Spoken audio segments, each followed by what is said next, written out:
Queridos irmãos, que a paz do Senhor Jesus seja conosco. Em primeiro lugar, eu desejo agradecer aos corações, amigos e irmãos que oraram por mim, que fizeram essa corrente poderosa e conseguiram atrair do alto, da bondade do Divino Mestre e de Deus, nosso Pai, em primeiro lugar, a possibilidade de melhora da minha saúde. Isso não tem nada que possa significar eu possa retribuir. Isso é demasiado gratificante para o meu coração dos meus. Eu sei que a saúde é um ciclo do nosso corpo, mas essa eu tenho certeza absoluta que a força do pensamento e do sentimento do coração de todos vocês que velaram por mim foi justamente a viga mestra desse edifício. Obrigado, queridos irmãos. Que a paz do Senhor Jesus seja conosco. Vamos fazer a nossa leitura, a nossa prece, e fazer a prece do início da nossa conversa aqui.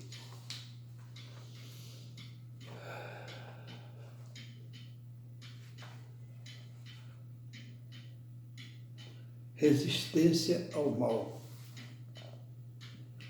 Isso aí, como nós sabemos, queridos irmãos, é muito necessário. Resistência ao mal, da lição número 62 da Vinha de Luz. Eu, porém, vos digo que não resistais ao mal. Jesus, Mateus, anotação de Mateus, no capítulo 5, versículo 39. A gente vê aqui, em todos os ângulos da vida, a bondade da espiritualidade superior, em nome do Divino Mestre, movimentando até uma página desse livro luminoso que é a Vinha de Luz.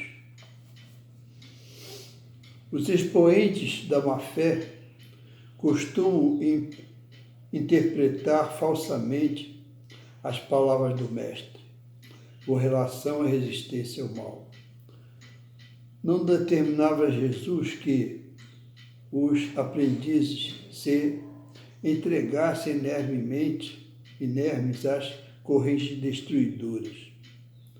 Aconselhava a que se nenhum desses discípulos retribuísse violência por violência. Quer dizer, retribuindo violência por violência, nós estamos fazendo o quê? Nós estamos fermentando as vibrações do mal. Enfrentar a crueldade com armas semelhantes seria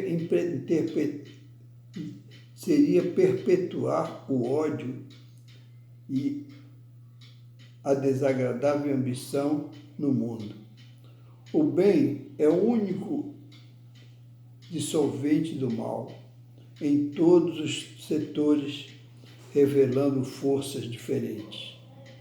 Em razão disso, a atitude requisitada pelo crime jamais será a diferença, e sim a do bem através da indiferença, sim através do bem ativo, enérgico e renovador, vigilante e operoso. Em todas as épocas, os homens perpetraram erros graves tentando reprimir o mal, a maldade filha da ignorância com a maldade filha do cálculo. E as medidas infelizes, grandes número de vezes, foram concretizadas em nome do próprio Cristo. Guerras, revoluções, assassínios, perseguições foram movimentadas pelos homens que, assim, presumiram cooperar com o céu.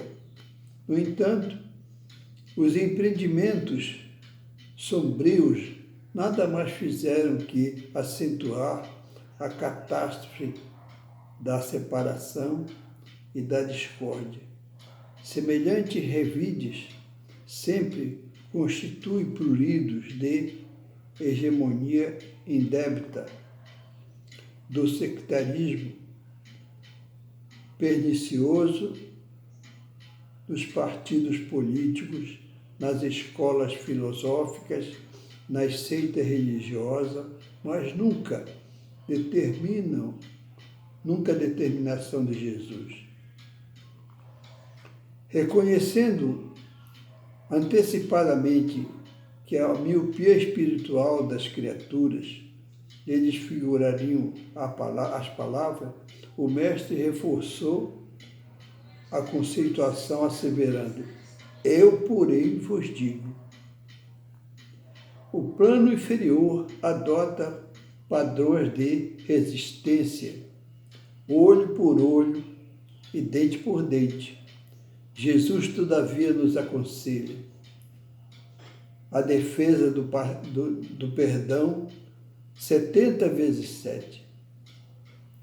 Em cada ofensa, com a bondade diligente, transformadora e sem fim. Nós vemos aí, queridos irmãos, uma lição primorosa, né? Que nos ajuda realmente, nos ajuda a equilibrar os nossos pensamentos. Senhor Jesus, Mestre amado, mais uma vez, permite que nós todos reunidos em pensamento e sentimento possamos elevar esses pensamentos à Tua presença divina para pedir, para suplicar a bênção da Tua luz. Permite que possamos envolver a nós e aos nossos irmãos, principalmente aqueles que fazem guerra, aqueles que destroçam, aqueles que destroem, aqueles inconscientes que maltratam e fazem tudo contrário à vossa divina lei. Sabemos, Senhor, que tudo isso não passa justamente da ignorância, da falta de senso, do conhecimento, porque a inteligência se abriu para todas as outras coisas, menos para a justiça e para o amor. E nós vos suplicamos por esses irmãos, que eles todos possam receber o amparo do vosso amor através dos anjos de guarda de cada um deles, tanto aqui no Brasil como no estrangeiro, principalmente na Rússia.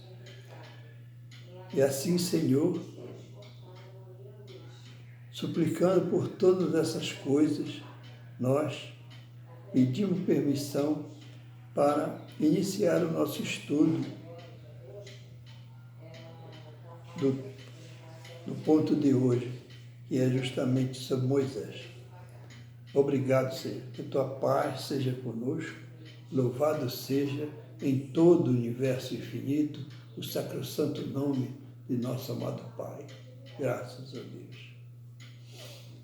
Vamos iniciar agora a nossa lição. Hoje vai ser justamente falando sobre Moisés, esse grande trabalhador do Cristo que que veio à terra e foi incumbido justamente de remover o povo do Egito. Então, vamos ler um pedaço aqui de Moisés. Na lei mosaica, há duas partes distintas. A lei de Deus promulgada no Monte Sinai e a lei civil disciplinar decretada por Moisés. Uma é invariável, a outra apropriada aos costumes e caráter do povo se modifica com o tempo.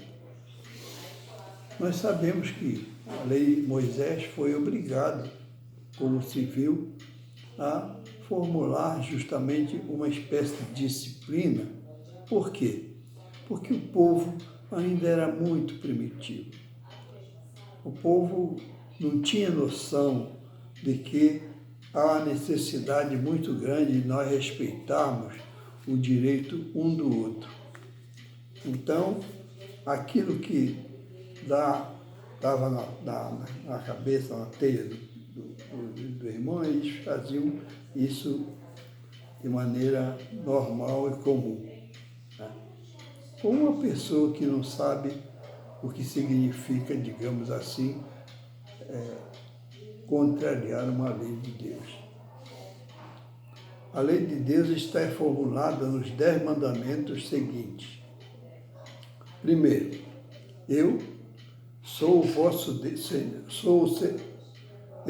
Senhor vosso Deus, que tirei do Egito, da casa da servidão. Não tereis diante de mim outros deuses estrangeiros.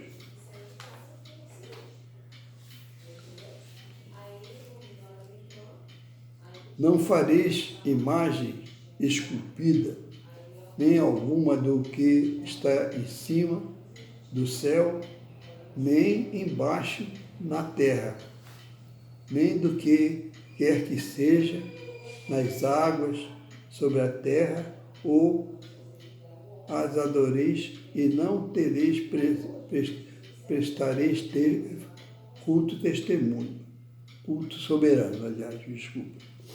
Então, é o seguinte, essa tábua de mandamentos foi recebida no Monte Sinai por Moisés. E Moisés, né, tirou o povo do Egito e andou um bocado de tempo pelo deserto. Eles moravam embaixo de tendas, como a gente vê, até nos filmes. Mas acontece que o povo ainda era arraigado àqueles costumes, que eles passaram cerca de 400 anos no Egito. 400 anos é uma existência grande.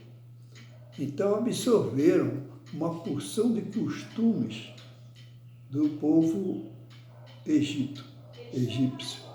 E com isso eles precisavam, digamos assim,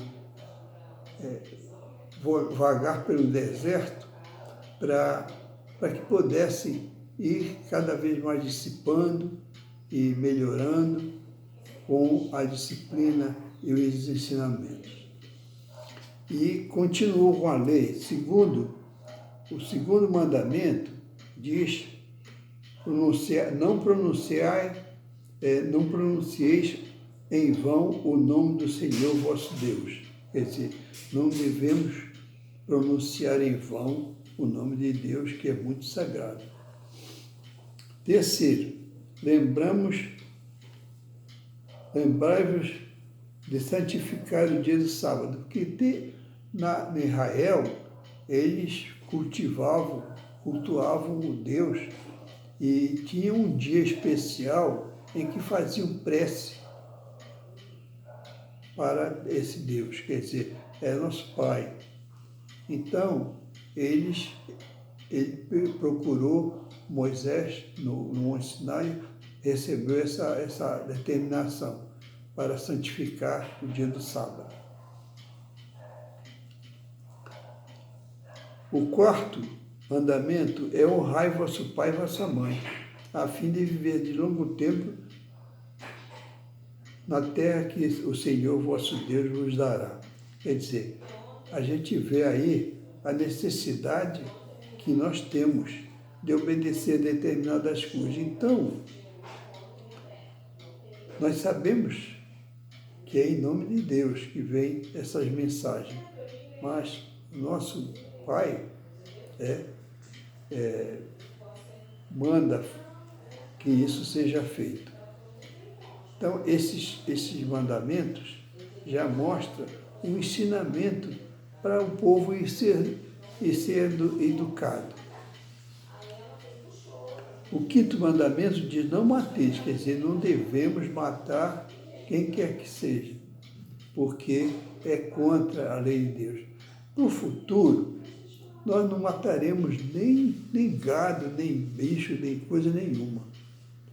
Mas é quando nós alcançarmos um patamar muito elevado e estejamos acima dessas coisas. Bom, o sexto mandamento é para a gente não cometer adultério. Por quê? O adultério sempre causa a desavença entre pessoas, entre família, entre casal, no povo, enfim, causa prejuízo. Não devemos cometer adultério, porque se nós não queremos que faça para nós, como é que a gente vai fazer pelos outros? É isso aí. Quer dizer, cometer adultério, nós sabemos que significa a conquista da mulher do nosso próximo. Não roubeis, é o sétimo mandamento. Nós não devemos remover o que não é nosso para ficar com aquilo e deixar o dono na mão, porque o que é de uma pessoa é dela. Nós não devemos fazer isso. Não roubeis.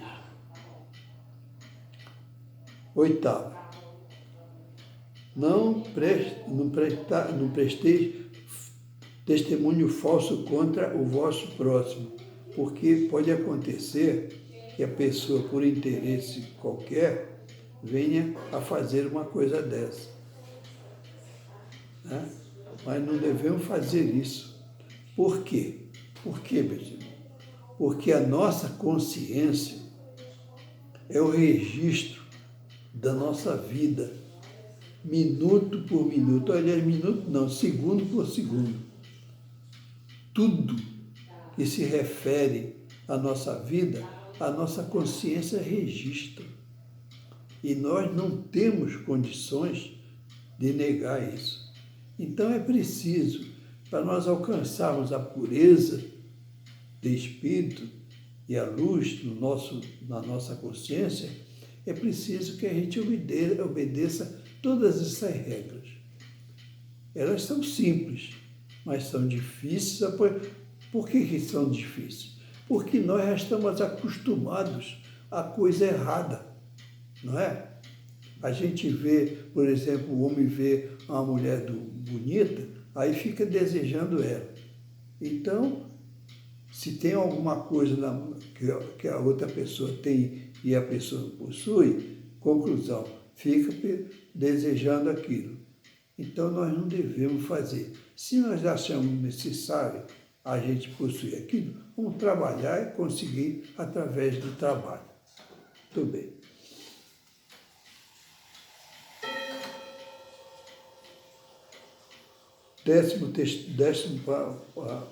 Décimo mandamento. Não cobiceis a casa do vosso próximo, nem o seu servo, nem a sua serva, nem o seu boi, nem o seu asno, nem qualquer das coisas que lhe pertençam. Ora, isso aí, só esses 10 mandamentos, se nós cumprirmos realmente, nós nos esforçarmos para alcançar esse patamar, que é difícil, gente. É um fardo pesado que nós conseguimos, que nós carregamos nas nossas costas, o fardo do erro, do pecado. Geralmente o pecado fica mais fácil de falar, né? Então, conclusão, nós estamos chagados de defeitos morais.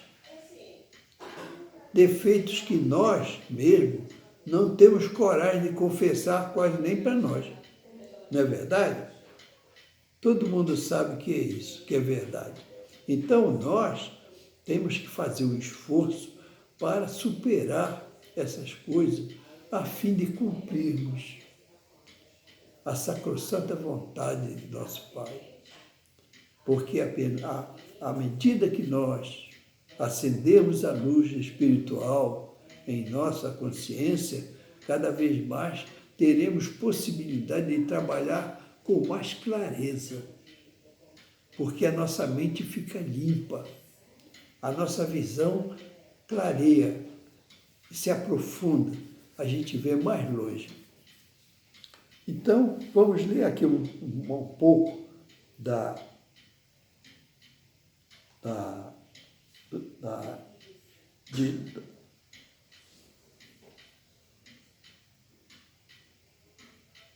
página número 1, 54, essa página.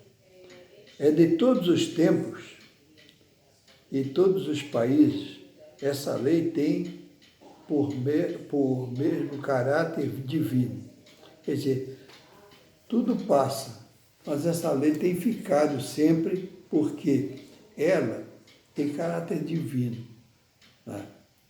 Essa dos 10 mandamentos, porque marca aqui a personalidade do ser humano. Se o ser humano tiver a felicidade de cumprir o mínimo desses mandamentos, ele já está bastante avançado. Porque nós sabemos que nós carregamos uma chaga muito, muito grande dos defeitos morais que nós vemos arrastando desde a nossa formação, né?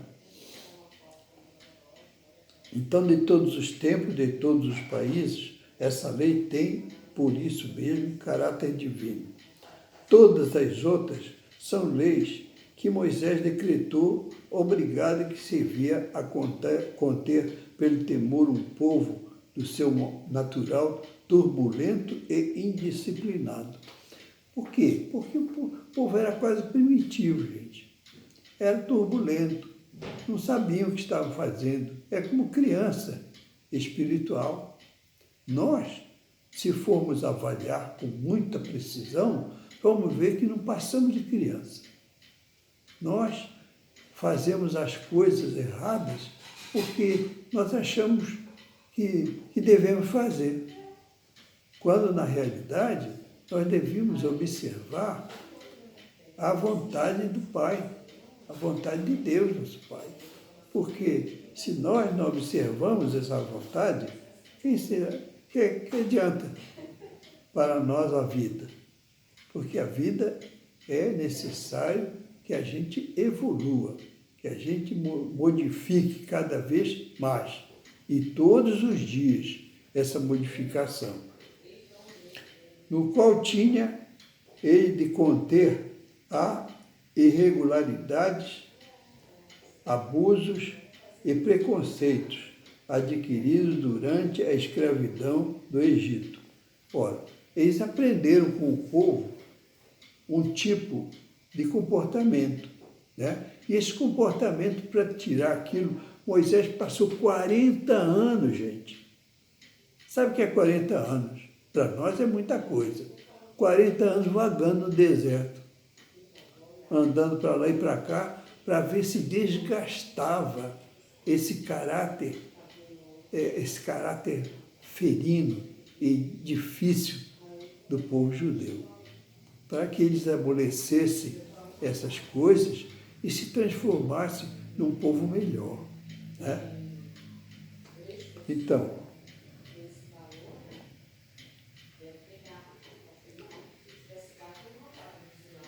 diz o seguinte, no qual tinha que combater arraigados abusos e preconceitos adquiridos durante a escravidão no Egito, para imprimir autoridade às suas leis. Oração.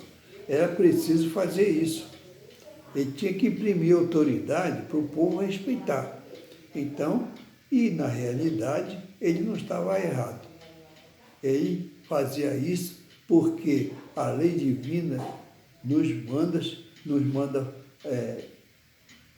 ser disciplinados, amigos e humildes. Então, ele, conforme o fizeram todos os legisladores dos povos primitivos, a autoridade do homem precisava apoiar-se na autoridade de Deus, mas só uma ideia de um Deus terrível podia impressionar criaturas ignorantes. Nós sabemos que Deus, nosso Pai, o Deus que Moisés ensinou aquele povo, mostrou aquele povo, não é o Deus que nós sabemos que existe. Que o Deus, nosso Pai, é a santificação infinita, é a pureza infinita, a grandeza, a sabedoria, é tudo.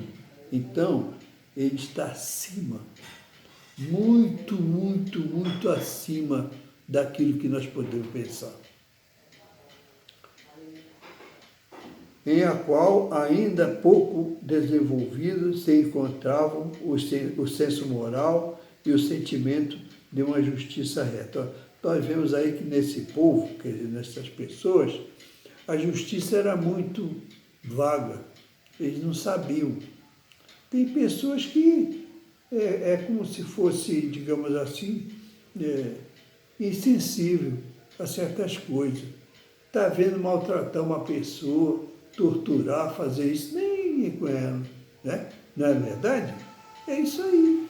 E nós, espiritualmente, somos assim, porque somos como criança espiritual. Então nós temos que nos esforçar, vencer essa dificuldade que nós temos e procurar aprender.